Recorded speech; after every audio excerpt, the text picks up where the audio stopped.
bana ya Congo mobimba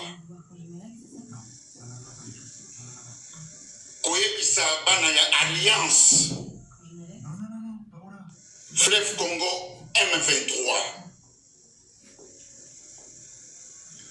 bomoni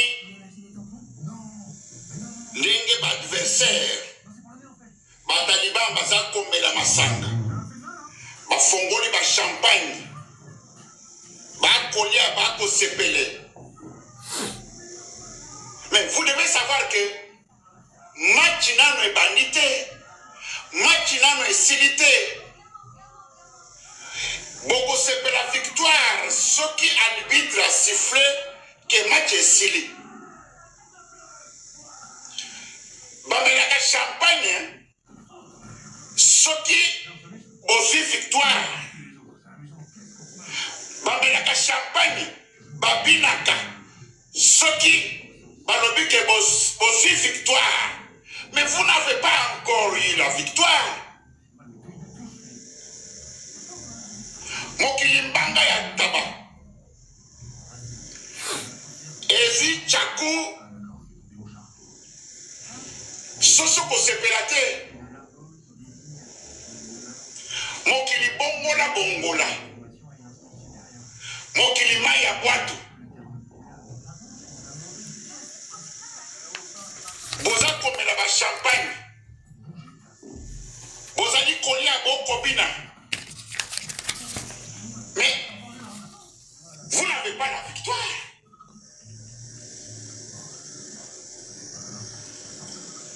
Lobby, je vous dis là, c'est Sabine du Kambasolo. Kake Zobeka. Arbitre a sifflé que match est scellé.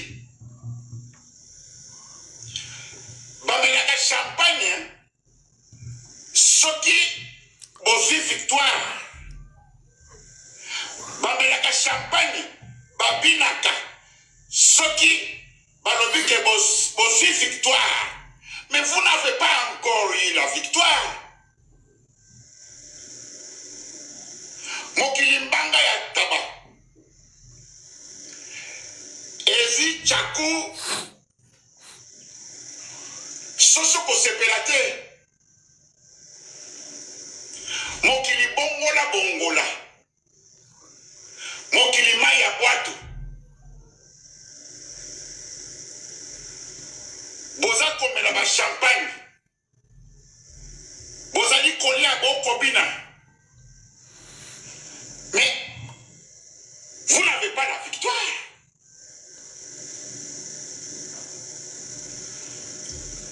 Lobby, je vous dis là, c'est Tikanaye Sabine du Kambasolo. Kake Zobeka. Kake Ekobeka. Na yebisi bino boye. Bana aya Alliance Fleuve Congo M23. Ba Congolais. Bofanda kimia. Match est banni. Arbitre n'a pas sifflé fait ya match te. Kake. N'a lobi kake. Kake Zobe. Kake Zobeta. Kake. Calmez-vous. Bania Alliance Fleuve Congo M23. Ba Congolais. Boni laté. Bozana na elongi ya mawate. Elongi ya kolelate. Mpinzoli kutabinote. Bozana makasi. Cette guerre, on va la gagner. Bitumba oyo, toko gagner yango.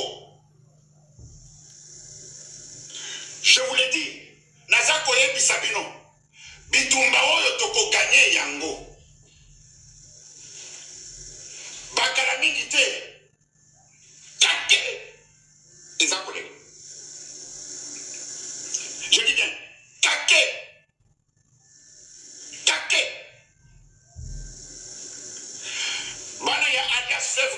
M23.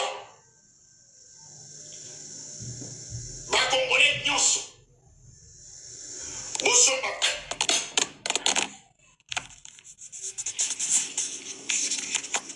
Je m'excuse.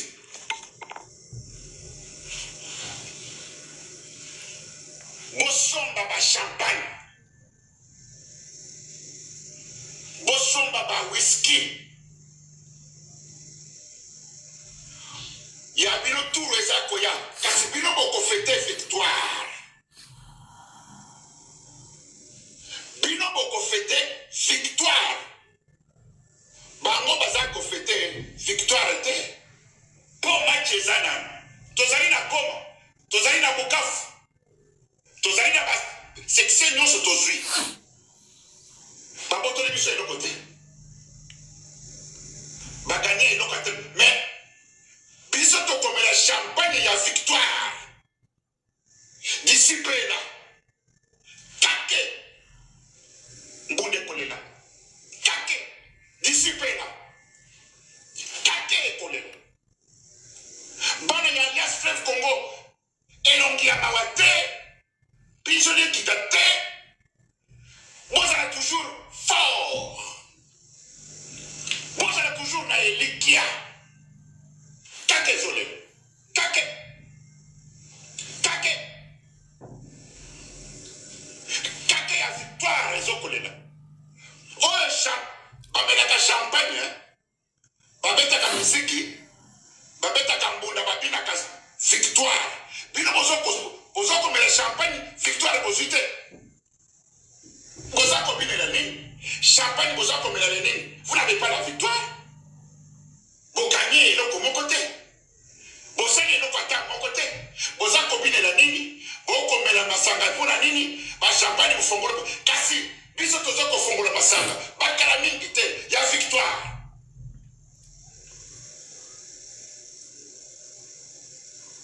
Biso tozoko fongola masanga. Comme la champagne, bana Alliance Fleuve Congo M23, bon que ne bosomba ba champagne déjà bobomba, pour kake kolela, kake. Je dis bien, kake.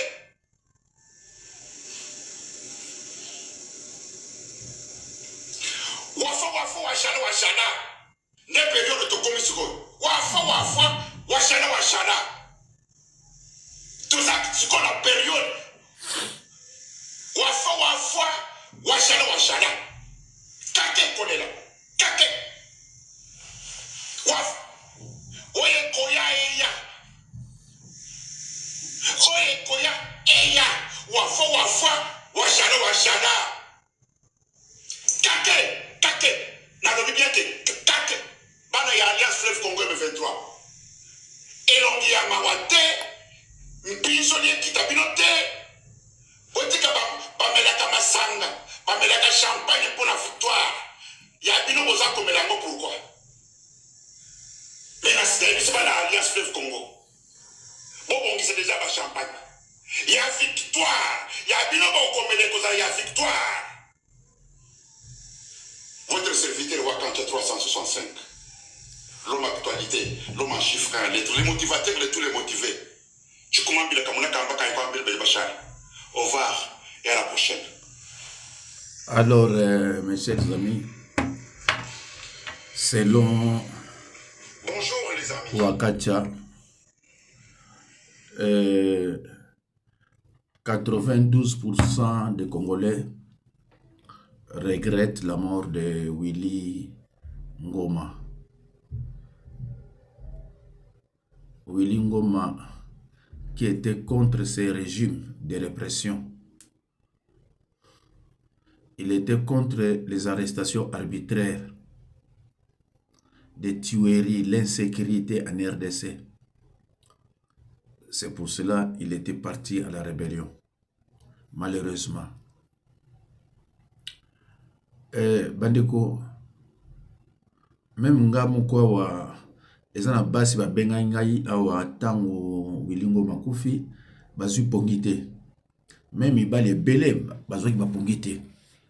Mais bandeko mikolo oyo en tout cas bato benga parce que bon moninga été ça fait peut-être une semaine et demie pour nanga na moni yango mingi te mais pour na bino bomoni yango mingi bomoni ngai te na baécran na bino tout ça mais na banzi oyo bayebi nga bazoyoka mongongo na nga eza mpenza ndenge ezalaka te naza mingi na makambo ya nzambe na makambo ya nzambe kote kuna toza na eloko babengaka combat spirituel oyo ezali ke kobunda na milimo oyo emonanaka te milimo invisible alors bitumba wana ezalaka blaki te na biso moto toza na monde ya ténèbre te nous sommes attaqués mais basataniste oyo baza bapaster sataniste bango bazalaka attaqué te parce que bango nde moto atakaka biso yango bomonaka soki oyebi bango jamais omona abelaka soki otali bango nyonso babelaka te bakota hôpital te bazalaka toujours en forme bavoiture kitoko makambo tout soki otali par exemple bon, natia entre parenthèse mais mikomosusu tokolobela ngo aloba ndeko awa na livre bakoloba mingi te bayebisi nga ke video mona uti kosala ndenge batabase selezino ngai batindeli nga yango soit des eza ya sika mais ndeko moko auti komila nga alobi nanga ke eza ya kala mais oyo ya kala babi nanga ezaki ya Bruxelles mais oyo eza ya Paris bon bino bato baotala yango soki bomoni ke vraiment eza ya kala bokomeli nga comme ça nalongoli yango bon ben tokuta tocontinue nano parce que na basi na kozala te video so ya kosala makambo nzambe mpona korépondre bato alors mais avant totala oyo totala nano oyo. Je m'appelle Hassani, je suis libanais. Je vis au Congo et je me considère désormais congolais, même si je suis sans papier au Congo. Je parle lingala, donc je suis bien congolais. Je fréquente beaucoup de filles congolaises afin d'avoir le plus d'enfants métis possible. Nos enfants métis épouseront ensuite des Libanais et leurs enfants deviendront autochtones libanais. Je repère ces filles congolaises sur les lives TikTok, je les utilise pour moi-même ou je les vends à d'autres Libanais comme moi. Nous luttons activement à créer une population libanaise autochtone dans les années à venir. Nous contrôlons déjà votre économie pour que vous puissiez travailler pour nous. Si vous travaillez pour nous, nous vous maltraiterons et vous convertirons à l'islam. Nous faisons venir d'autres musulmans africains dans votre pays afin qu'ils nous aident avec nos crimes. Apprenez vos langues pour pouvoir passer pour des autochtones congolais et nous aider à favoriser le développement de la communauté musulmane. Une fois que nous aurons suffisamment de musulmans au Congo, nous demanderons que le pays soit divisé en deux, une partie chrétienne et une autre musulmane comme au Soudan. Ce pays n'a pas de loi, on pratique les enlèvements, on crée de la nourriture à base de chair humaine. La nourriture qu'on fabrique est toxique, mais vous la mangez quand même, mais nous, non. La plupart de ces aliments vous rendront malade dans quelques années et vous mourrez tous lentement. Nous devons prendre le contrôle du Congo comme nous le faisons avec d'autres pays africains. Alors si vous mourrez tous lentement, ce sera formidable. Nous forçons la corruption au sein de votre gouvernement. Nous les payons pour qu'ils fassent ce que nous voulons. Nous sommes responsables de la plupart des crimes commis ici. Blanchiment d'argent, expropriation par corruption, trafic d'organes, trafic des êtres humains. Nous vous donnons de faux espoirs en vous faisant croire que vous avez trouvé un emploi au Liban. Mais une fois sur place, nous vous traitons comme des esclaves. Nous avons confisqué de force la plupart des maisons des habitants autochtones de Gombe. Car nous voulons faire de Gombe un endroit où aucun noir ne sera jamais autorisé à mettre les pieds. Alors voilà, ça c'est le message d'un Libanais. Ce n'est pas moi qui l'ai dit, mais c'est un Libanais. Le message des Libanais. Il reconnaît, il se dit être congolais parce qu'il parle lingala, il habite à Kinshasa, il fait ce qu'il fait. Il a remarqué que votre gouvernement, c'est un gouvernement de malhonnêtes, où il y a la corruption d'une façon incroyable.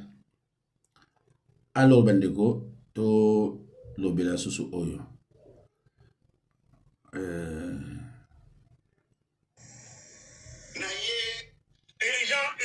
Urgent. Le 2 mars 2026. Tokolobela message à Joseph Kabila Kabanga au peuple congolais. Tokolobela likambo ya ligne rouge, ko franchir ligne rouge. Dans sujet ya mibale o ya ligne rouge tokolobela guerre entre Congo na Rwanda. Guerre entre Iran na Israël. Guerre entre Iran na États-Unis. Ne eloko tokolobela na deuxième sujet.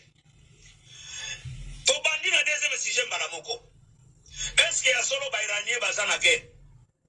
Bazobunda entre bango na ba israélien na allié na États-Unis. Réponse c'est lobby oui. Bazobunda. Avant to tuna nano mutuna wana to bituna nano. Bitumeza la kanini. Bitumeza la ka batumi bale bazobunda. Ou bien pays na pays bazobunda, ou bien pays dans le groupe na groupe bazobunda. Neza la kabitumba. Mais ceux qui payent moko ezobeta kama muso ezobeta te, ou bien ezoriposte te, wana eza la kabitumba te. Mbala moko totuni tozongi na sujet ya Congo na Rwanda. Est-ce que toza enquête? Ngana ko répondre na mutuna te. Mutuna wana ngana ko répondre yango te. Na zuma lobaka ya Koffi Olomide. Le quadra Koraman, le grand Mopao. Tango ba journaliste batuna kiye. Est-ce que tozana guerre entre biso na Rwanda? Koffi alobaki non. Comment tozana guerre te? Alobi guerre ezalaka. Bozo bunda moninga abeti yope ozongisi. Wana nde ezalaka guerre. Mais biso bazo beta biso tozolela. Bazo beta biso tozo dénoncer. Bazo beta biso tozo accuser. Tozo pesa ba témoignage. Bomo na ndenge bazo beta biso. Bomo na ndenge bazo sana. Tozo bunda te. Oyo batu ebele bafinga ki Koffi Olomide tango alobaki. Mais lelo batu nyonso j'espère que ba comprendre. Tango banani ba américain na ba israélien ba bombarder Iran. Pas moins ata 2 heures d'ité ko kakite. Automatiquement Iran a riposté. Boy na Israël bazole. Boy na États-Unis bazole na bango. Ba militaire na bango. Na Iran pe bazole na. Wana nde babenga kabitumba. Yo soki olingo sala otala exemple. Kende okuta soso na bana na ye. Omeka kozwa mwana moko ya soso. Okomona ndenge soso ekoyela yo. Okomona ndenge soso ekoatake yo. Sans hésitation. Mais oyo ya biso ya Congo. Tozo kufa butu moi. Bazo boma biso. Bazo boto na biso mabele. Toza na président oyo. Olieye abunda. Oyo aloba ekeye akozwa responsabilité ya Congo na peuple congolais. Azoya ko ebisa biso peuple to dénoncer. Azoya sa ba opposa ba dénoncer. Bona kisabiso esika oyo Iran ayebisi ba opposa ba dénoncer. Bona kisabiso esika oyo esika Iran bazo se plaindre. Bazo lo batoza mibali. Au cas contraire ba Iranien basali nini? Ba généraliser guerre. Fidi esika tozo kendeza, tozo kende na 3e guerre mondiale. Ba beti à peu près 6 à 7 pays. O ezanzinga ba pays du Golfe. Ba beti na Arabie Saoudite. Ba beti Qatar, ba beti Dubaï, ba beti dans côté à Liban, ba beti côté à nani ya Chypre, ba beti plus ya 7 pays. Oyo ba beti. Ba généraliser guerre. Calcul ya mindele boyeza ya kosila. Mituna bango etutani. Peuple na bango oyo bakenda ko évacuer. Bazana difficulté bakenda ko évacuer peuple na bango. Balobi ezana be pays mosusu oyo ba aéroport ese kangami. Po ba iranien ba beli liboma. Riposte na bango bazo beta bisika nyos ba base ya États-Unis ezali. Mais oyo ya biso soi-disant Fatih Berton. Bolo baketo zana guerre. Au cas où pays nyoso tango moninga a franchir ligne rouge. Esquize ezalakate. Mituna ezalakate. Avant okende kotuna parlement na Sénat. Yo aussi obandi nano. Après okende kosenga nani permission. Oyo ndeke. Aki konka ebisa biso lelo. Soki Congo ya solo tozana bitumba. Tozalaki na Goma. Tozalaki na Bukavu. Pembeni na frontière na Rwanda. Ata grenade ya kwamba tobetaki na Rwanda te. Bona kisabiso ata grenade moko kaka tobetaki na Rwanda. Ezati. Tozalaki na capacité ya ba bombe o to lancer na Rwanda. Guerre s'est éclatée entre Congo na Rwanda. Tozalaki na 2 milliers de soldats na Goma. Frontière boy. Ezika tolinga to beta na nzoto. et le côté. Oh, bah, Congolais à mauvaise qualité, non, bah, Congolais à bonne qualité. Tous le président à mauvaise qualité. Tous le président à bonne qualité, le président à Iran. Le président, le premier ministre de Israël. Oh, il y a ça, il y a moto et pays.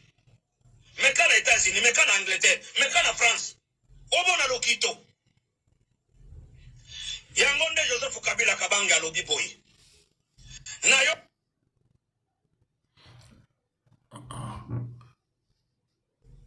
Ngai papa solution. Na zoya na silisa, na pesa bango kimia o bazoluka. Ndenge na sala kitango na zoaki pouvoir. Pays ezalaki divisé en 4 morceaux. Bakongolo bande kokufa butu moi. Ngai Joseph Kabila na yaki. Na salaki tout possible. Na utilisaki intelligence nanga, sagesse nanga. Na zongisaki dans Congo na bomoko. Congo ezalaki uni. Na pacifié Congo. Sans toutefois que c'est lamenté na mutu na mutu na ataona boyo yako edenga. Kutu Félix Tshisekedi akendai ko salier nani Tshisekedi papa. Etienne akendai ko salier na ba ennemi.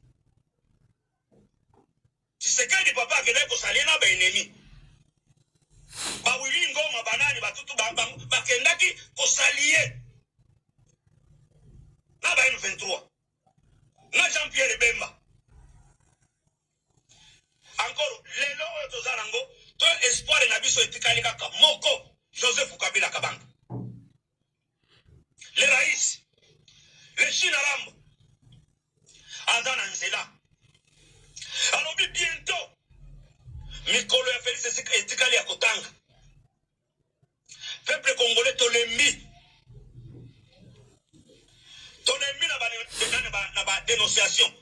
Quand le président a son pouvoir, azoka pouvoir pour dénoncer te azoka pouvoir pour accuser baninga te azoka décision etake mobile yo serpe côté lio na ndako esiko zana bana na basi na mwasi na yo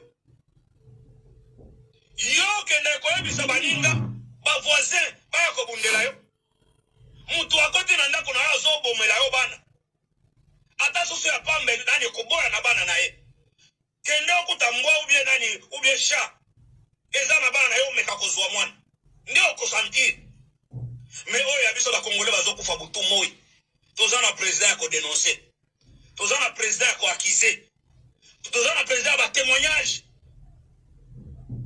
Nations Unies ba mona ndenge nini bazo sala biso o pays zanke o fati béton esika kuganga ba opposant béton esika kudani yakoboma ba journaliste obe kuganga ba journaliste béton esika yakoboma ba journaliste ba prisonnier béton esika kukinya nani yako cibler nani ba opposant béton il a fallu tout mon ndenge ba iranien bazo sala na Israël tout mon appelle le ndenge no zo sala na Rwanda boza na ba drone ata bombe moko kobeta na Rwanda bilobela ebele oto bomi wili ngoma nde salini on affaiblit le Rwanda pour oya zopesa bango makasi selon yo eza Rwanda on anéantit le Rwanda okotisi kobanga na Rwanda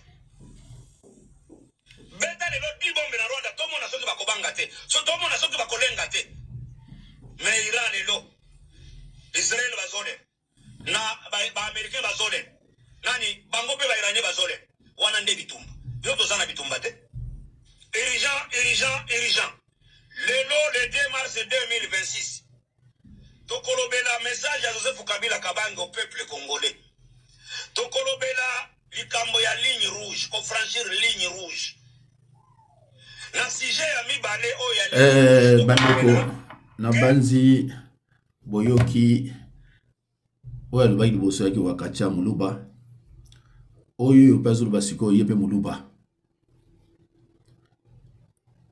basali baremarke na bango bazongi na onga nalobaka na 2018 nalobaka na bino boye FARDC akotikalaka ko gagner jamais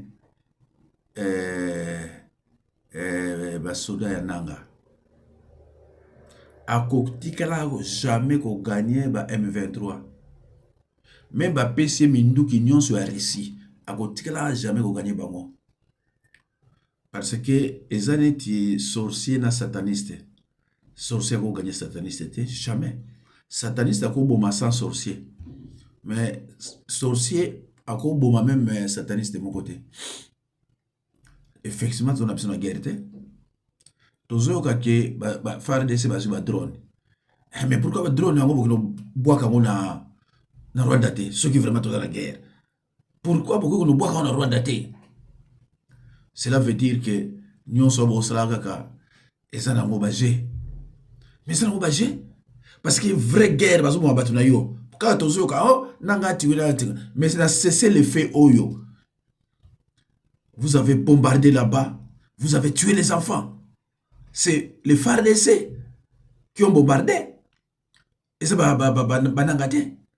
Ba bombardé bana batu bazo kufa na ninga usakanate. Na kisangani suku na mwaite. Bana ba boa batu. FARDC mtazo boa batu. Ba boa batu te. FARDC mtazo boa batu. Le non-respect de cessez-le-feu. Bobomi. Baninga ba respecter. Yo mtoko na kuruka cessez-le-feu. Olinga ngo suste o tini ba drone. Olie drone nango ekwe na Kigali batu basepela obi tie tomoni yango peko bino be bozui. Ndenge bango bazoloba kako lela na kolela bokende Angola moite ona Rwanda bokende États-Unis moite oya na France moite. Je tiens à vous informer que la santé de monsieur Félix Tshisekedi est préoccupante. Je vous l'ai dit sincèrement. Il était ici en France, il est parti en Belgique, il a contacté ses docteurs, on lui a proposé une intervention chirurgicale, il a refusé, il est parti en Allemagne, et de là on a demandé son dossier médical, on lui a proposé de faire une intervention chirurgicale, il a refusé. Il dit il va vivre avec les calmants. On lui a donné l'ordonnance, il est reparti à Kinshasa. Donc sa santé est préoccupante. Boka mwate soki bolali bolamuki boyoki oazulu bolamina za musala nzambe. Boka mwate bolali bolamuki bomona mais ça ne va pas tout ça bon voilà mais nga ataki musala nzambe na souhaitera liwa mutute te na souhaitera liwa mutute mwana nzambe souhaitera liwa mutute ndenge tomoni Willy Ngoma il semblerait qu'à Koufi j'ai dit il semblerait parce que moi personnellement je ne sais pas de preuves. Batoizo mais la whisky, batoizo fêté, les baluba. C'est pour cela que cite Sonizé non. Maman Marie et Eugénie, docteur Marie et Eugénie Kimbembi, solution zaga moko fédéralisme gaga. Parce que biso wa Congo to fédéraliwa mutute. Biso wa Congo to fédéraliwa mutute. Mais batu mususu wa fédéraliwa ya bato. Donc voilà comment tu causes la vraiment place mon côté. C'est pour cela moi j'insiste. Et j'accepterai n'importe quel président qui arrive pour instaurer le fédéralisme parce que l'unitarisme a échoué. Il a échoué. Mobutu, 32 ans, Nasuka Nango, à l'objet, bon, tout ça là, tout au fédéralisme, ce qui est fédéralisme, c'est comme ça, tout ça, tout na autonomie naïe. Et vous avez vu Ngunza aussi a défendu le fédéralisme. Tchombe aussi. Etienne Tshisekedi, constitution ya Luluabour 1964, et je le que pays où y a biso sans fédéralisme et logo salamayate. Fédéralisme ou rien, fédéralisme ou rien, tu vas gagner. Boutassit en sonnisé nous en qui est kimia. Maman Marie-Eugénie, docteur Kimbembi, vous en avez une kimia. Boutassit ba message na yo ekoya nango, ba message na yo ekoya nango. Na base de ka voix penaïb ça que le soleil que est difficile si qu'on a ça nous parce que vous mon voix est apesa bien té mais tellement na zapena bato oyanga o bala que avant la atala na nunga pour amona na tchaka extrait o izo lakisaye makambo o ikuta ebité et ben extrait bazolanda ngo pe kuna na bato ba AFC ba M23 ba IDPS ba ceux qui SID donc bazolanda ngo partout ezaka place mon côté na tala ba botala ndenge mboka ezali botala par exemple wagagodo ndenge ezali bon buta site ansonise no message oyo ne mwanda tikilaka yo il faut les respecter sur le fédéralisme il faut les respecter bon toyeba ko zaki directeur ya bureau ya Bundu Mayala mais message wana buta site il faut les respecter oyo ya fédéralisme bon toza biso bale ba mikolo toza pe na leki na biso docteur Marie Eugénie Kimbembi oyo yepe atelemeli kaka likama fédéralisme tango tozo ba fédéralisme nous n'insultons personne tozo le bandé ma beso ko zo finga mais ce que zo finga tozo le banayo et ça n'a pas problème té parce que nous avons quand même cette liberté d'expression voilà alors nanduka so elo mususu na chamina sana deux vidéos na osala makama nzambe wakacha bon toyo kana muke oyo kuna ba investisseur va se présenter ba tuni mokonzi soki ba koya mokonzi andimi ba investisseur wana ba yaki Oui. ba komaki na Kinshasa ba sali ba tour depuis de 2019 Oui. ti lelo ba investisseur ba zo sala ba tour. Seigneur Jésus, mon conseil des États-Unis, le président de la République, l'investisseur baillé vers lui. Bayebisie mon conseil tout ça na posa koya ko investir au Congo. Baye na mbongo na bango 7 milliards de dollars. 7 milliards de dollars. Baye na mbongo, président peut approuver un conseil de ministres. Oui. Et jusqu'aujourd'hui, bazo tambousa ba investisseur wana pona bapesa un des ministres 210 millions de dollars. Un ministre bloque le dossier. Alors, il va payer 210 millions de dollars. Pour même bango pas le président. Non, non, président, si il y a pas signé contrat. Pas signé contrat. Pour 14 aéroports. Pour la construction de 14 aéroports. Oui, oui, modernisé à Kinshasa et 12 ailleurs, et 13 ailleurs. Attends, dans toutes les 14 aéroports à Kinshasa. À Kinshasa, aéroport moderne. Et dans d'autres provinces, aussi des aéroports, dont 14 aéroports. Le ministre en question qui bloque, c'est le ministre. C'était l'ancien ministre de l'aménagement du territoire, Guy Luando. C'est Guy Luando qui a bloqué le dossier. Il a appelé la dame qui est représentatrice ici au Congo, à Rebisi, à Lobina et Lobelo na Lingala, en français PT. À Lobibo Pesanga 210 millions pour que le dossier Nabino et les cas. Tandis que, et c'est les cas dans le conseil de ministres. Donc Guy Luando a bloqué une résolution du conseil des ministres. Bah, lettre ça, na premier ministre, ou tu kokomela e kalate awa. Yango.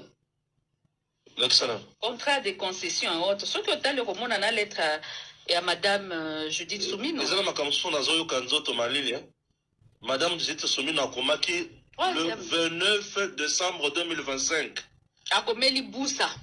Parce que Boussa nda komi ingénieur, Boussa nda komi Jean-Lucien, nda komi ministre aménagement. Il n'est pas bloqué. Donc, à ça, il continuité à bloquer.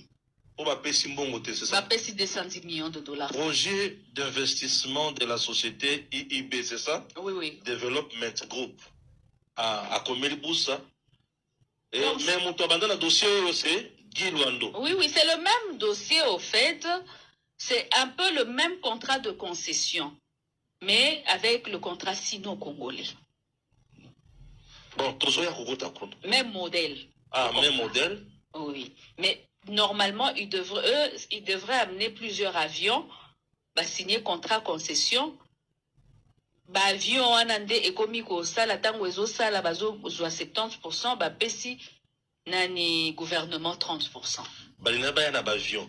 Combien d'avions à peu près? Plus de 7 avions. Plus de 7 avions. Oh, oui. Babandako salam sali panabiso étant bango ba osala bazo 70% na bango 30% bazo ko sana kesa l'état. Oui, en même temps bazo moderniser chemin de fer aussi. Oui. Aérienne. Bazo moderniser chemin de fer. Basali chemin de fer aérienne, basali ba moderniser ba chemin de fer au Mususu ezali ou Kufa ya Kinshasa. Oui. Et puis bas tongi ba aéroport na ba province Mususu. surtout à l'est.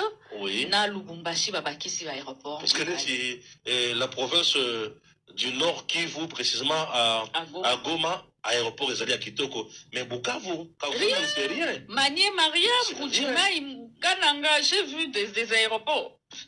Et rien du tout. Embauchement de Bandiko. Bandeko.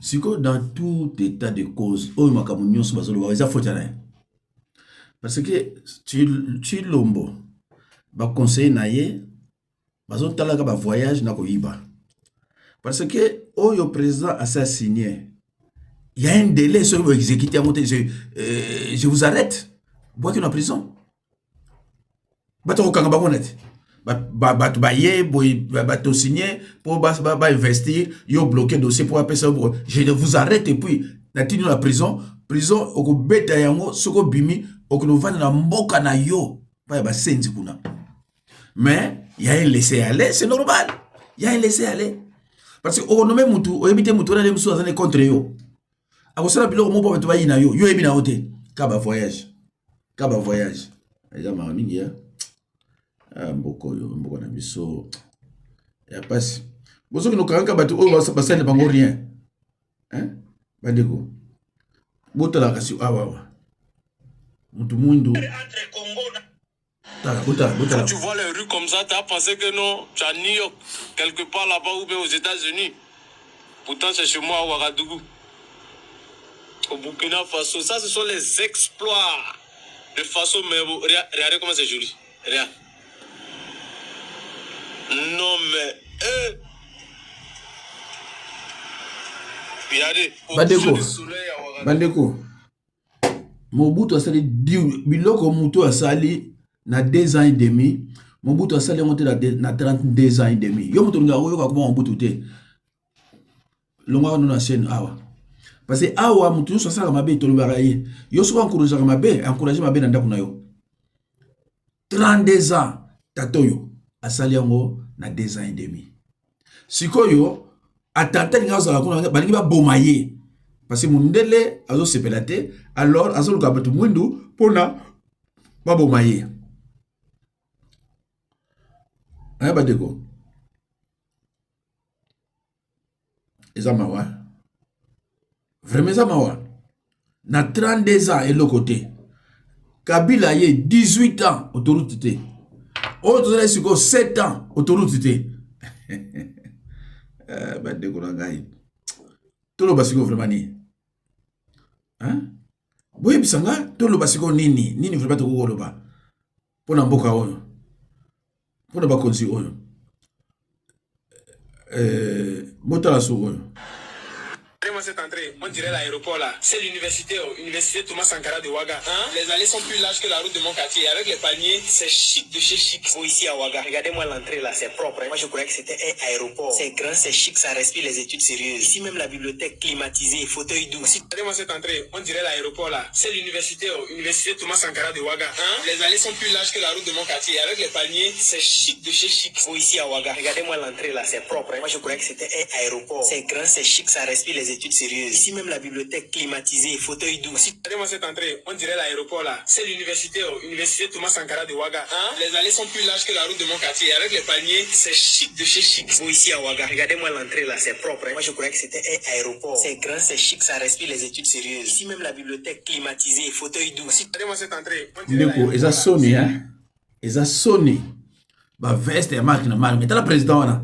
Likabuto moi si na mutune za raté. Na likama mwasi ko na mutu na ye ezalaka te. Likama kolata ba veste ba nini ya cher tout ça ezalaka te. Donc yesu azolala zo kalikile to sa ni koto. Koto to sa nini? Koto to sa nini? A voyager te. Ba mbongo ko voyager et c'est pas perte. Atia on misala. Au lieu de dépasser pour rien atia on misala. Nina uto su yo ka sikoyo ba tilo mo bazaki sur na Suisse wa ba dépasser sur na ninga osakana te. Ye biloko na ayebi onte. Ye osakana kangi wa bako loboro. Bande bozo ka sonite. Songa na zaki muluba. Nakolo ba soste. Soki na ki muluba. Nakolo bate. Vraiment za mawa. Kako kanga bato. Bozo sale lokote, bozo wela kako kanga bato. Ndeko, hein? Bozo wela lokote, boto na pa ya chilombo. Sony. Ah.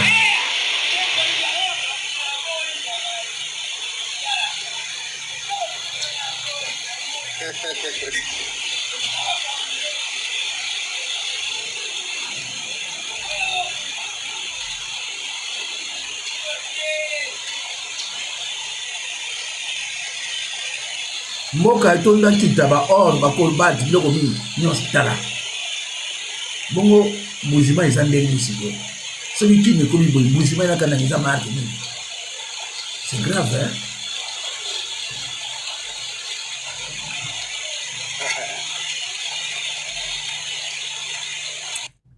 bandeko ndeko moko abengai ngai awa abinanga me pasta ba video oyo osalaka ozolakisaka biloko oyo Kagame atalaki yango alobi na maloba na ye abi me kuna bazoloba kaka Kagame Rwanda mais vous allez-y voir Kinshasa salité à marque nini eza kuna tout ça c'est Kagame et Rwanda bokelo kotala les fonctionnaires là-bas sont impayés les députés impayés mbongo na ba voyage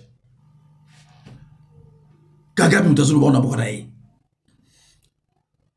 akoma achapa nanga abonné sona bimisika bo baba nikotala abi yango siko binozo benganga oh pastor pourquoi zo lakisa salita mboka oh bandeko nanga bandeko portable za yanga nazo lakisa bolamu o bino bozo sala mabeza wapi bozo sala makaba malamu bazo lakisa ngo mabe eza wapi soki bozo sala makaba mabe ngana zo kosa ça c'est autre chose.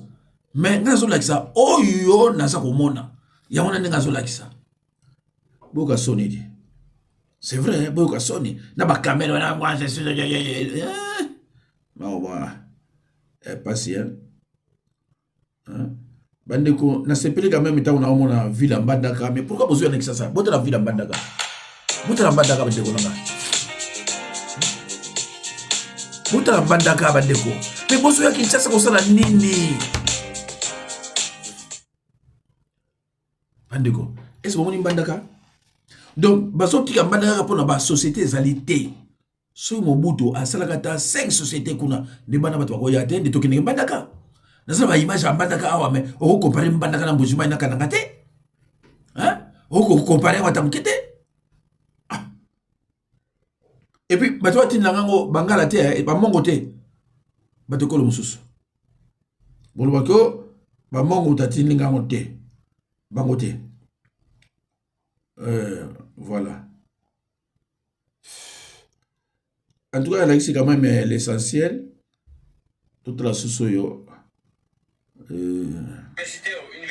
soki botangi aldo ayelo alobi so bolingi kimia fo bokabola minere na bino na Rwanda Nicolas Sarkozy alobi soki bolingi kimia fo bokabola minere na bino na Rwanda et États-Unis aye o mbalo yo penda tozope sabino kimia mais boko kabola minere na bino na Rwanda bo signé awa mawa Madame Soumino première ministre disparu des radars Akimi Chilombo makelele na Kinshasa atindi nani Madame Kaikwamba keno discuter na Barwande or Barwande Madame wana sala na Rwanda asala na Rwanda or Barwande déjà l'air bayebika ke ozali d'origine congolaise ozali brillante otanga na Harvard et que souka on ne sait jamais oko occupaka poste moko na Congo bako s'arranger déjà baza na dossier na babando surveiller atambolaka na nani aliaka nini alingaka nini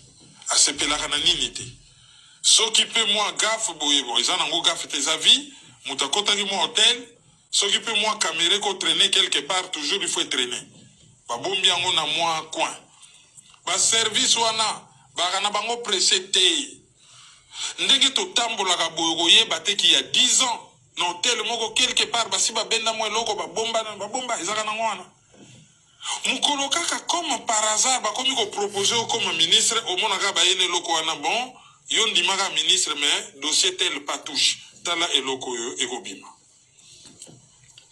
Madame Koïko Basala mingi na Rwanda, on ne sait jamais ce qui s'est passé là-bas.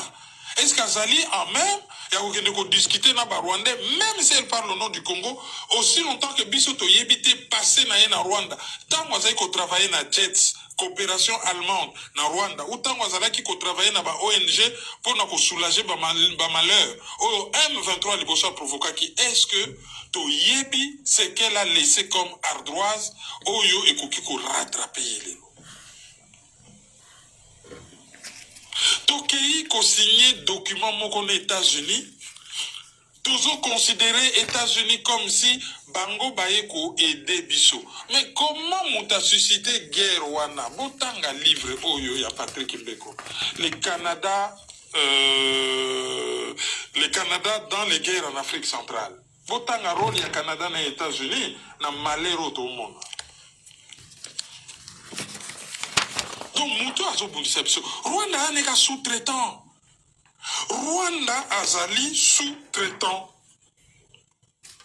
Donc, Moutou a sous-traitant. Tokeye pas naïe, il y a bimine innocent, net arbitre. Abimine innocent, net arbitre. Pour comprendre le logo Ngana, je crois que tout le monde a compris. Mais Batwa Hollande Biso est belé, Banamike, Bamisoussou, il faut expliquer. Tokeye n'est qu'un exemple la vie de tous les jours. Moutou a yibio téléphone pour le compte ya gang na bango mokonzi ya bakuluna na quartier mokonzi ya bakuluna tinda ka bango lobi bokende boyiba ba sac à main boyiba ba porte-monnaie boyiba ba téléphone soki bayibi ba memelié alors bakeyi bayibi téléphone na Moutou. Moutou ana tellement moi matata boisane ta bunda alandi bango mbangwa bakibi quelque part boyo toko boma yo ke babo ba mulika Moutou mo bimio problème ni non ayibi nga téléphone oboyana no bu a télé 6 millions or yazali mokonza bato yo bakena yiko yiba téléphone a télé 6 millions mo problème ezali utenga na zako lega na téléphone botolinga téléphone ngai ba donner nanga il faut zonga sa téléphone nanga na ko tikate ngai na ko miboma na ko tikate téléphone nanga bla bla bla bla OK calme botoyokana ye asayi bien sozo luka ko bunda e ko sukelo mabe donc idenga na zo pesa yo luka ka 50 € au PCA comme ça bazo bisilo téléphone mais moto yo azali ko jouer médiateur yende mutatindi kutu miyibi bake no yiba téléphone ba yiba kana compte na ye oli kaka ba respecter droit na yo à la propriété privée non bango bazo respecter droit na yo à la propriété privée te bango ba ravir yo propriété privée na yo ba violer droit na yo et bazo senga yo en plus au futa bango pour na ba réparer ma béo basalio. Ça n'a pas de sens et c'est ce qui se passe.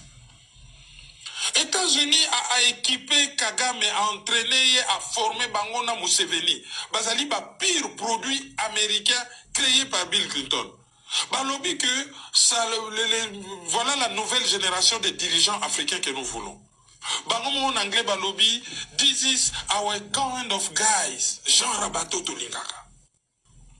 Ba équipé Bango, ba entraîner Bango. Pendant que guerre est en Congo, bozo bele la Monisco, bla bla bla. Personne n'avait le courage à part l'émission ya Golobaka Nabino que Africom pesa la na Congo. Comment ça n'a pas moyen militaire ou Africom azanango?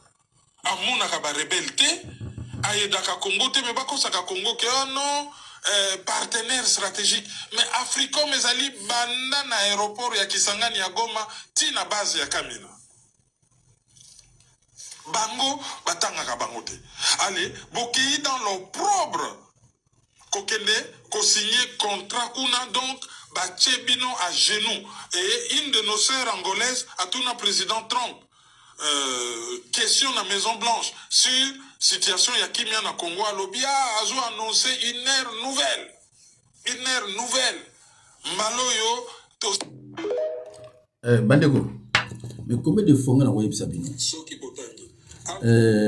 combien de fois Bandeko on a envoyé Sabino Chilombo azokende na batu oyo batinda Kagame asala bango mbongo na RDC.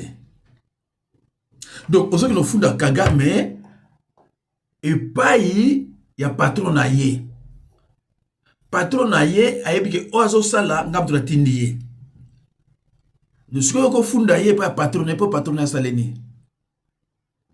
Mais dis donc oyebi na bana ka sakala balu baza mayele mais cette fois-ci na on a vraiment que ça ma mingi. Donc bino baluba boye ba na bino teke patron ya Kagame na ba Museveni on les États-Unis et que patron ya onani ya Nanga na Kabila eza mutoyo Kagame. Donc boye bebe bino wana te.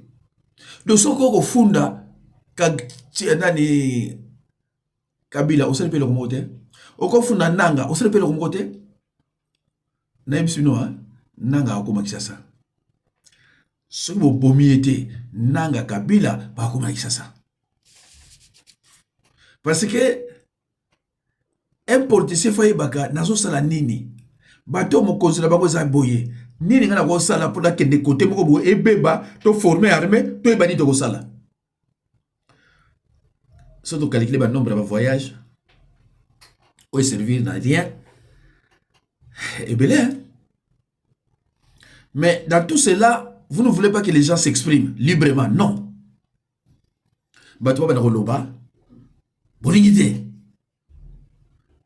Même ce que nous voyons à l'Eini, mais ça m'a mis bandeko. Mais bandeko là on a joué sur bandeko no biso baluba. Soki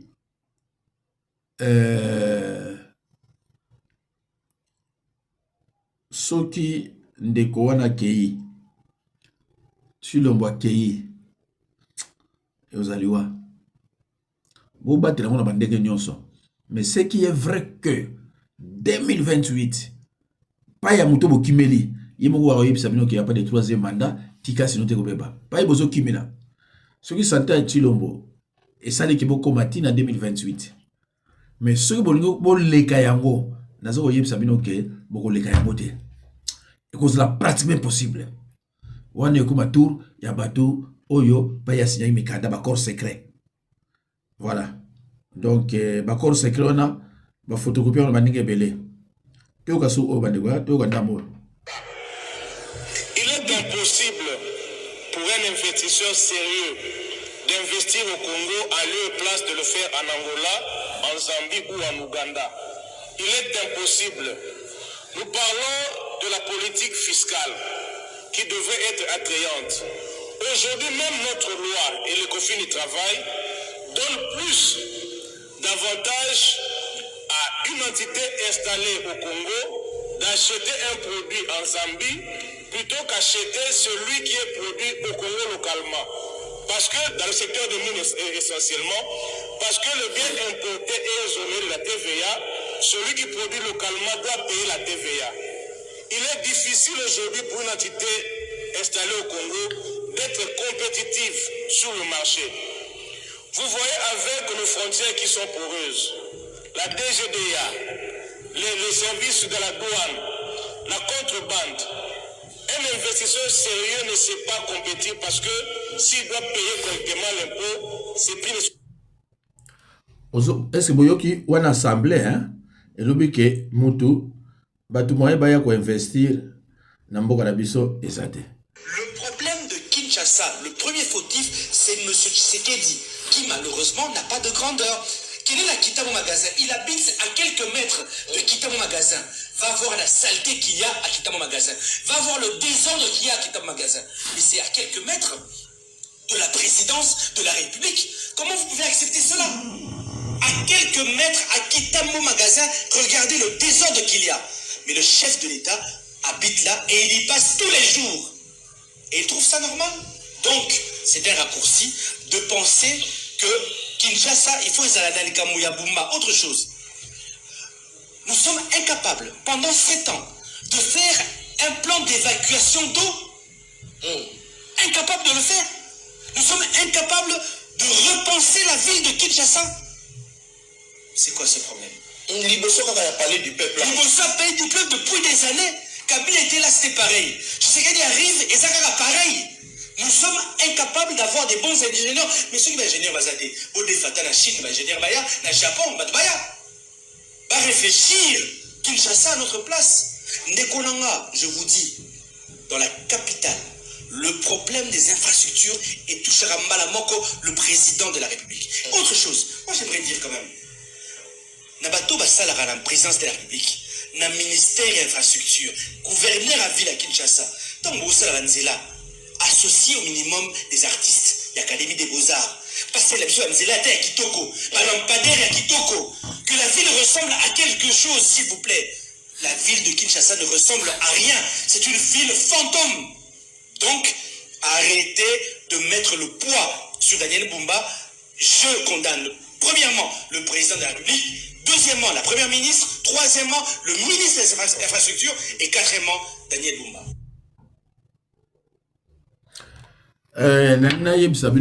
Daniel Bumba aza Mukongo à 100%. Hein? Daniel Bumba aza 50% Mungala, 50% Mukongo. Donc, Bakongo, au gouvernement ya Chilombo, ce sont des Bakongo qui ne sont pas mandatés par les Bakongo. Baza mandaté de Bakongo te. Ceux qui ont kimbangi c'est tout ni bango, bino batukuna bazo représenter bino babat non tozana bango te. Okena bundu dia Kongo, bundu mayala, obozana bato représenter non tozana bango te. OK, na parti musuba sera toujours ndenge moko. Donc ce sont des gens qui ne sont pas mandatés par les Bakongo. Et sur l'andi lipe bango, baza soki moins de 6, au moins Mukongo à 100%, les msuka moko. Elle n'a même pas une goutte de sang Bakongo, exacté. Donc même pas 30%, 20%, non, exacté. Oyo, azaka la présidence, on a Wameso, Wameso, bata songolo, ba yebisinga ki ba yebiete. Wameso, bata songolo, ba yebisinga ki ba yebiete. Après ça, ba nous vile la ye, to vérifiamo. Soko yo loza Mukongo, le blème so tatana yo nani, koko na yo nani, koko o kuna nani, bako yeba. D'ailleurs, ba mususu ba la ki avana na banzango na songolo, olobika Congo a papa na ye. Même à l'obia on a Belgique, même à l'obia on a France. Ceux qui battent songolo baza wana, même battent banzango, bako yeba tatana ki ah papa oyo, moi na oyo papa na ye yo 100%. C'est comme ça. Vous avez la Congo, ils ne sont pas mandatés par les Bakongo. Vous avez la pour les Bakongo. Vous avez Bakongo. Non, le gouvernement Chilombo, vrai Bakongo, vous avez mis ça tout. Voilà. Yo so le club, aux autres clubs Bakongo pour Tchawana. Oh, mais yo tout n'habite surtout le to.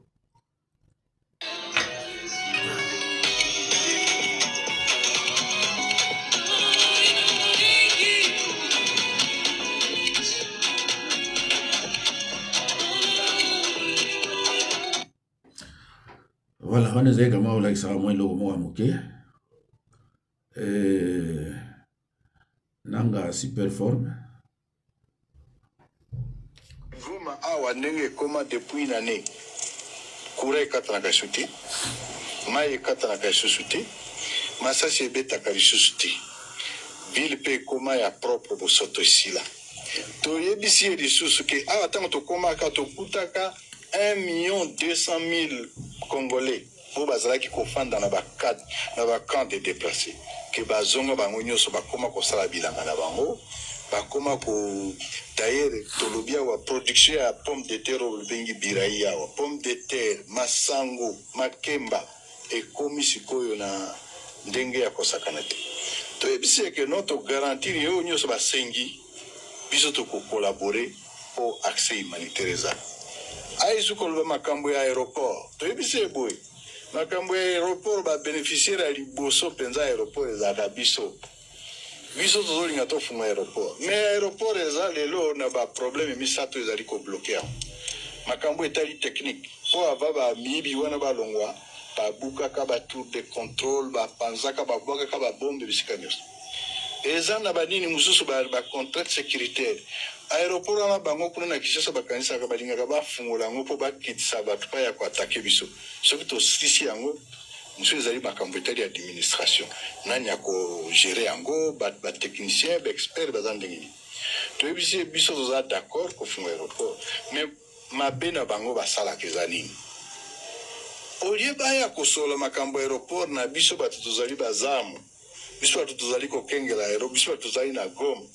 Bango bakende ke ba yebisi président Macron o fungola biso ko aéroport. mingi penza balobaki te mpo bafunga aéroport ya Goma balingi bakende soande na président ya Rwanda mpo bakanisi ke awa bakongole baza te eza Rwanda nde azali atobi bokendenge na porte mabe me lelo lokola boye na porte malamu tolobi tokobanda siko tosolola masolo toyeba nini elongo bani mpona ke tofungola aéroport wana donc tozali positif mpe tozosepela ke no makambo ekende mpenza liboso me nalingi nalobela bakongole boye toyebisi banani mama wana toyebi bango basalaka baerreur mingi makambo eza na Congo ezali problème ya bakongole bango bazokanisa ke no awa eza nde problème ezaka na Congo te eza kaka Congo na Rwanda mpo soki na Kinshasa bosoto ezali baoloba te eza faute ya Kagame soki na Kinshasa bato balie te o ezali faute ya Kagame soki inondation ndenge bameme bakonzi bakoma kotambola na kati ebale na kati ya Kinshasa no ezali ka faute ya Kagame soki bato nzela batongi nzela ezaka faute ya Rwanda donc tobi biso problème ya Congo ezali congolais pe tozoluka solution ya bakongolais Goma awa ndenge ekoma depuis nane kura ekatanaka suti bandeko na banzi makambo nayebisaki bino boyoki nanga azoloba yango bakonzi bakoma kotambola likolo ebale bato baza impayé faute ya Kagame tozokoka boye te faute ya Kagame likambo nyonso bozoluka nini faute ya nani ya Kagame. L'UDPS nous a tous menti. L'UDPS nous a tous trahis. En tout cas, l'UDPS n'est pas un parti politique, mais une association de malfaiteurs. Ils nous ont dit ici qu'ils sont parvenus à élever le budget national, qui à l'époque de Joseph Kabila était de 3 milliards. Et grâce à eux, le budget national est passé de 10 milliards et aujourd'hui à 15 milliards. Mais comment se fait-il que eux qui possèdent ces 15 milliards-là, il manque 70 millions pour payer les fonctionnaires? Expliquez-nous par quelle magie vous pouvez posséder 15 milliards de budget dans votre caisse et vous manquez 70 millions pour payer les fonctionnaires. Donc, tout ce que vous dites à propos du budget, ce n'est que du vent, ce n'est que du mensonge que vous utilisez pour mentir la population. Joseph Kabila à l'époque, avec son petit budget de 3 milliards ou de 5 milliards, il arrivait à payer tous les agents chaque mois et correctement. Mais vous, aujourd'hui, avec vos 15 milliards là, vous êtes incapable de trouver 70 millions pour payer les agents. Non, mais trop, c'est trop. Trop, c'est trop. Jusqu'à quand vous allez continuer à mentir? Jusqu'à quand vous allez continuer avec votre fausse manipulation? Raison pour laquelle je dis l'UDPS n'est pas un parti politique, mais une association de malfaiteurs. Franchement, laissez le pouvoir à des personnes compétentes. L'UDPS nous a tous menti. Omoni makamongo baloko mayakanda bon oyo pe na banzi bafutaka bato bambongo kuna toyoka nanu ye bien ke nga tiaka mpenza basi te mais toyoka nanu parce bongo expliquer nga parce makambo azolobaka nazo comprendre ngo te voilà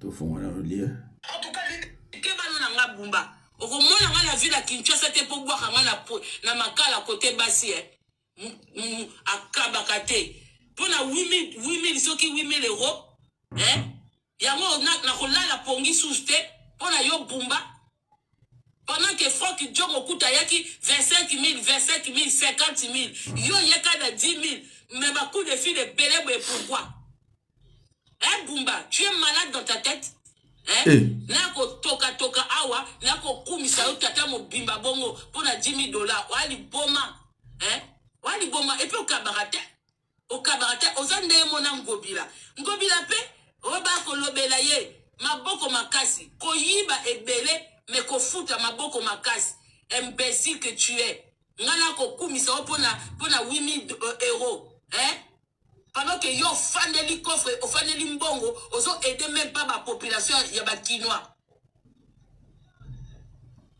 ndoki tout soka muka bengi susuma na fongoli live comme ça monde entier bayoka zoba oyoyo ozo tinda meka lisusu j'espère nayebi ke bwana fenêtre wana bozolanda tout ko benga kaka na zuba numéro na bino na publier yango comprendre po omona nonga pe na Kinshasa te Au moins, on a na Congo les lotés. Faut bien nous beaucoup fa. Tout oya komeka. Ça sera une première fois. Nanga, tiens numéro na yo, na mutu na yo, yo moko zoba, même nga j'étais étonné. Oyebit zoba gouverneur, na tiens ça une vidéo. Pour naza confirmation que c'est lui, un gouverneur qui se laisse appeler en vidéo zoba que tu es. Hein? On a l'obagnoso. Assistant au coup de ta vidéo à chat, mais yo pour naza confirmation que c'était toi. Tala mutu munene na vidéo. Tina sous menace. Oromona. Keba no nga bumba. Oromona nga la ville à Kinshasa te pour boire na makala côté bassi. Akabakate. Pour na 8 000 soki 8 000 euros. Hein? Yango na kola la pongi sous te. Pour na yo bumba. Pendant que Franck Djong okuta yaki 25 000, 50 000. Yo yaka na 10 000. Mais ma coup de fil de belé. Bandeko. Nazo kuna flou nazo comprendre télé maman zoloba. Franck Diongo ina ba 10 000, kopesa ba 25 000, kopesa ba 50 000. Ye oyo apesi ce que 8 000 alingi ba sala secondaire. Je comprends plus rien. Bino so comprendre bon mekana ko expliquer. Donc mbongo ya tini ya mwana bazo kabango na ba petit oyo tout ça yo zo 8 000 bon petit basani. Ah. Aïe, vraiment un gouvernement des incompétents hein. Ndeko soki yo comprendre ngo o mega expliquer ngai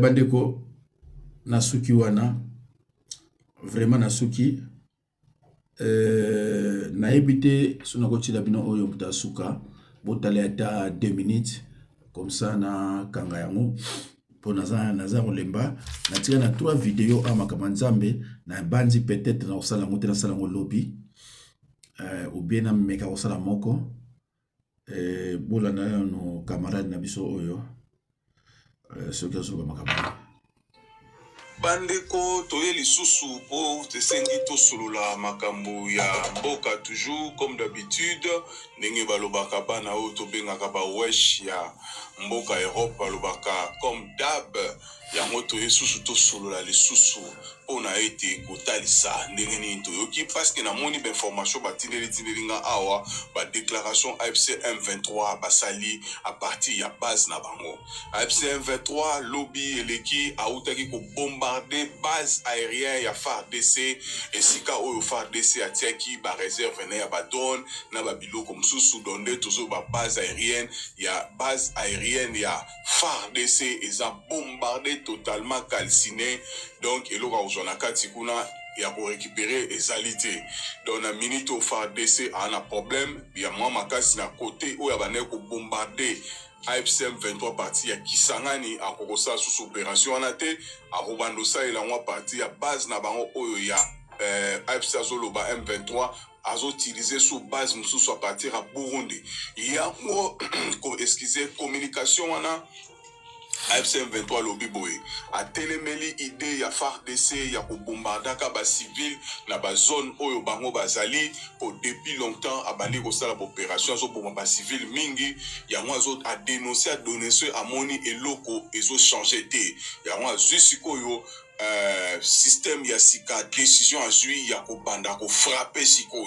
donc ndenge ya bomaki partout kuna na côté na zone oyo isa occupé yebe abandi ko frapper ba base aérienne nyonso ya FARDC pe akotika te azali ko continuer poursuite na ye inde avancer ndenge Corneille nanga zoloba ba ko continuer toujours pour avancer donc siko yonde moto esi epeli donc isangani ndenge zaona kuna base aérienne za kolala base aérienne ya kolala eluka kozona kati zate batoni ya kozika siko bazo ko frapper lisusu balobi ba ko peta base aérienne o eza na Burundi ya FARDC po yango pe ezotindaka ba Sukhoi ezotindaka ba drone po ba ya ko bombarder ba civil bazo kufa na ba zone AFC M23 zali na FCB no bande ko likambo yo tozo talela ngo tozo simele kone nanga lobi lisusu ete boy na communiquer ba oyo nyonso tu ba monaki makambo nyonso ba arrangement salami bango arrangement wana etali bango te donc makambo basigné na Doha baombe batafa adesi balobi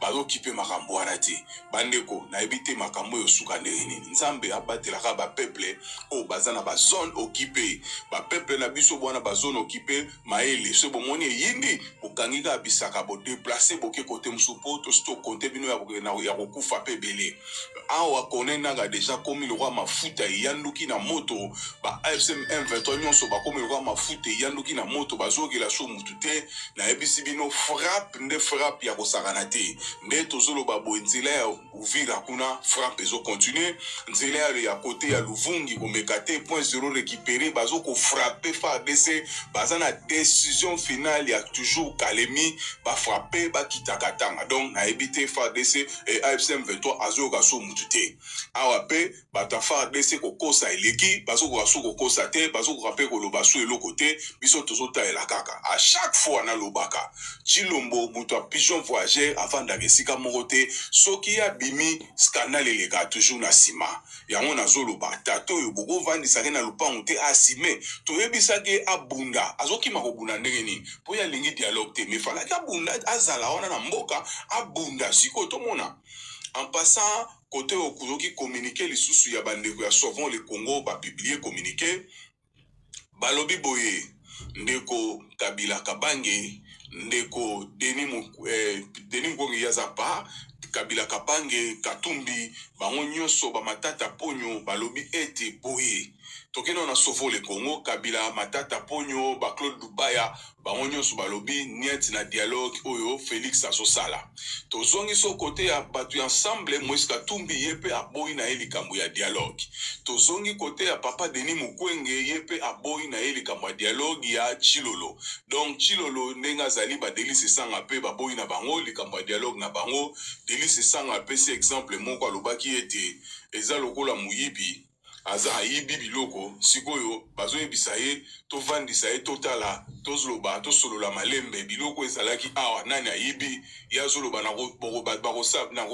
kosola na mutu te me bato nyonso bayebi ke yo mutu oyibi donc mutu azali problème ya makambo nyonso se Chilolo donc azata na eloko oyo akoki koimpose bato te ke po bofanda tosolola fo ngande mutu nayebisa bino ndenge makambo ekeli babi wana ezalaka te et en plus eloko mosusu oyo na sepeli ya Delice Sanga argumenté likambo basango abi moto pelaki na l'air ya Kabila ka basango na babanda boma moto depuis Mobutu mais na l'air ya Kabila pendant 18 ans les mêmes sango wana babande ko boma moto mais lelo wana Lambert Mende bazot lobela basango balata sultani batika sultani pardon bakota na politique mais sikoyo masolo chargé IDPS abane ko betela basango maboko na era Kabila ba facilité ye avant ine bonga sikoyo tango ekomi sikoyo basango bayebe baloba na ye ozokende mabe tokende boye lelo basango bakombatu mabe ekomi basango ba traître basango ba dans connivence na ba Rwandais donc nyonso wana eloko chargé te histoire yo se répéter kaka na tato Chilombo tosani maele kala mingi te arobima na mboka wana like video partager s'abonner bandeko na banzi na suki wana na yebisaki bino ke tokita tomata Kabila nananga ba okoma na kini ba okoma na kini bandeko na voilà bandeko Nzambe apambola bino ataki mosala Nzambe na bino nanga na Kabila soit avant 2028 pour za Kinshasa soit après ne faut pas za Kinshasa alors wana banda kwa bato zo botolaka bakobotola pe bino tribalisme yo sala wana ekosala mapekuna procureur ya Moluba aux assistés. Procureur ya Moluba aux assistés. Voilà. Donc, boye bake, bo kitabo mata, ba okoma kuna. Merci.